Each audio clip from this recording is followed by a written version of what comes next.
So sometimes you're in the gym and you see someone doing a bench press or a chest press with their legs elevated. And you might be wondering, why do they do this? Now, there's been a lot of debate over this over the years. Some people say, ooh, it's a gimmick, it doesn't really do anything, it might improve your core, but then you're being detrimental to what you can do with your pecs and shoulders and triceps.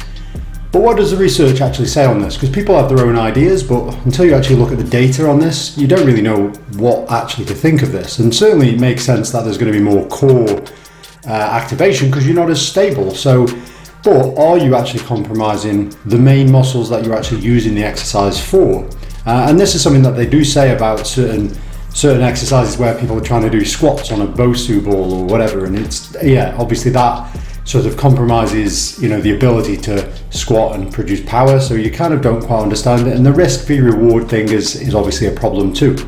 So anyway, there was a study that looked at this bench press with the feet elevated, and they were looking at what activation, so how much muscle was actually motor unit recruitment there was.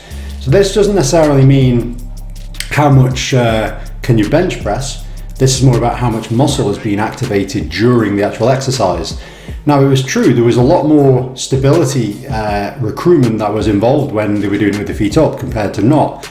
However, what was really interesting is the pecs were working harder, the triceps were working harder, and the delts were working harder. So the main muscles that people are focusing on with that type of exercise were actually working better.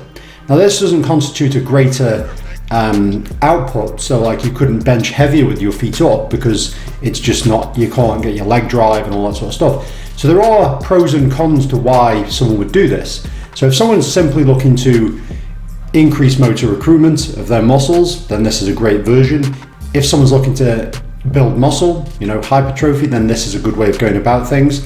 But if someone's looking for absolute strength, and certainly within the context of powerlifting where they're going to do an absolute bench press, then it probably doesn't necessarily make as much sense. It might still make some sense as an accessory lift, but certainly not as a main priority lift. So it is interesting because it does appear that you do still use your pecs, triceps and delts more, as well as core muscles and as well as other muscles with this exercise.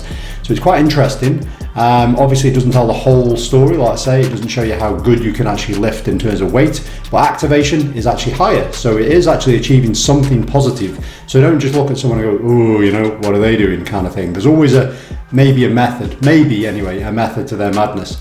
Anyway, that's it for this video, and I'll see you next time. Perfect.